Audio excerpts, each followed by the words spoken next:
ಇವತ್ತು ಬಿಜೆಪಿ ಜನತಾದಳ ಎಲ್ಲ ಕಾರ್ಯಕರ್ತರು ಮಾತಾಡ್ತಾರಲ್ಲ ಲೀಡರ್ಗಳು, ಅವರ ಗ್ಯಾರಂಟಿಗಳನ್ನ ನಮ್ ಗ್ಯಾರಂಟಿಗಳನ್ನ ವಾಪಸ್ ಅವ್ರು ಬಿಟ್ಬಿಡ್ಲಿ, ಸರೆಂಡರ್ ಮಾಡ್ಬಿಡ್ಲಿ, ಟೀಕೆ ಮಾಡೋರು ನಾನು ನೋಡ್ತಾ ಇದ್ದೀನಿ. ನಾನು ಮಂಗಳೂರಿಗೆ ಹೋಗಿದ್ದೆ, ಉಡುಪಿಗೆ ಹೋಗಿದ್ದೆ. ಉಡುಪಿಯಲ್ಲಿ ನಮ್ಮೊಬ್ರು ಗೆಲ್ಲಿಲ್ಲ, ಮಂಗಳೂರಲ್ಲಿ ಇಬ್ರು ಗೆದ್ದಿದ್ದಾರೆ. ಈಗ ಅಲ್ಲೇ ಫಸ್ಟ್ ಕ್ಯೂ ತಗೊಳ್ಕೊಂಡು ನಾವು ಸಮಾವೇಶ ಮಾಡೋದು ಮೈಸೂರಿನಲ್ಲಿ. ಬಹುಶಃ ಫಸ್ಟ್ ಕ್ಲಾಸ್ ಟಿವಿಗಳು ಹಾಕೊಂಡು ಅವರೇ ಕಾರ್ಯಕ್ರಮನ ವೀಕ್ಷಣೆ ಮಾಡೋದು. ಅವ್ರ ಎಂಎಲ್ಎಗಳು ಹೋಗ್ಬೇಡ ಅಂತಂದ್ರು ಅವ್ರು ಯಾರು ಮಾತು ಕೇಳಲಿಲ್ಲ. ನೆಕ್ಸ್ಟ್ ಎಲೆಕ್ಷನ್ ನನಗೆ ನಂಬಿಕೆ ಇದೆ, ಬಹುಶಃ ಅಲ್ಲೇ 2 ಕ್ಷೇತ್ರದಿಂದ ಕನಿಷ್ಠ 10 ಸೀಟು ನಾವು ಗೆಲ್ತೀವಿ ಅನ್ನೋ ಒಂದು ಆತ್ಮವಿಶ್ವಾಸ ಇವತ್ತು ನನಗೆ ಕಾಣ್ತಾ ಇದೆ. ನಾನು ನಮ್ಮ ಕಾರ್ಮಿಕರಿಗೆ, ಮುಖಂಡರಿಗೆ ಯಾರು ಬಂದಿದ್ದೀರಿ, ನೀವು ಬೂತ್ ಆಯ್ಕೆ ಮಾಡ್ಕೋಬೇಕು. ನೀವು ಒಂದೇ ಬೂತ್ ನಿಮ್ದೇ ಬೂತ್ ಆಯ್ಕೆ ಮಾಡ್ಕೊಳ್ಳಿ, ಪಕ್ಕದ ಬೂತ್ ನೀವೇನು ಹೋಗ್ಕೋಬೇಡಿ.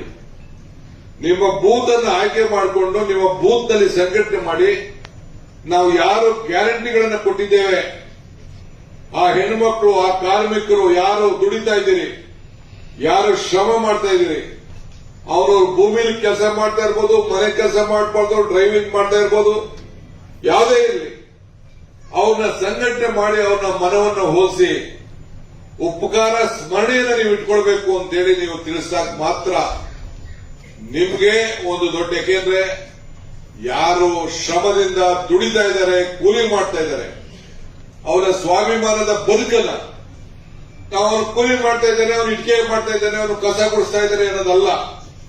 ಇದು ಮಾನವೀಯತೆ ಪ್ರಶ್ನೆ. ಇದು ಒಬ್ಬ ಸ್ಟೇಜ್ ಮೇಲೆ ಕೂತ್ಕೊಳ್ಬಹುದು, ಅವ್ನು ಸ್ಟೇಜ್ ಮೇಲೆ ಕೂತಿರೋದಕ್ಕಿಂತ ಕೆಳಗಡೆ ಕಸ ಗುಡಿಸೋದು ಬಹಳ ಮುಖ್ಯ ನಮ್ಮ ಸರ್ಕಾರಕ್ಕೆ. ಇದು ಬಹಳ ಚಿಂತನೆಯನ್ನು ನಾವು ಮಾಡ್ತಾ ಇದ್ದೇವೆ.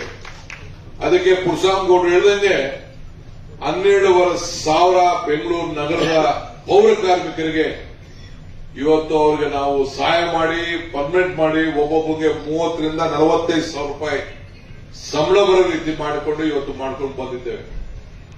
ಇವತ್ತು ನಾನು ಆಸ್ಕರ್ ಫರ್ನಾಂಡಿಸ್ ಅವ್ರನ್ನ, ಮಲ್ಲಿಕಾರ್ಜುನ್ ಖರ್ಗೆ ಅವ್ರನ್ನ ನಾವು ನೆನೆಸ್ಕೊಳ್ಬೇಕು.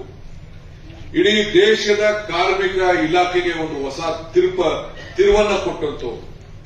ಇವತ್ತು ಎಲ್ಲ ಕಾರ್ಮಿಕರು ಇಎಸ್ಐ ಯಾರು ಇಟ್ಕೊಂಡಿದ್ದಾರೆ, ಅವ್ರ ಎಲ್ಲ ಕಾಲೇಜ್ಗಳಲ್ಲೂ ಕೂಡ ಮೆಡಿಕಲ್ ಕಾಲೇಜ್ ಆಗಿ ಪರಿವರ್ತನೆ ಮಾಡಿ ಬರೀ ಕಾರ್ಮಿಕರ ಮಕ್ಕಳಿಗೆ ಮೆಡಿಕಲ್ ಸೀಟ್ ಅನ್ನ ಕೊಡುವಂತ ಒಂದು ಐತಿಹಾಸಿಕ ತೀರ್ಮಾನ. ನೀವು ಯಾರ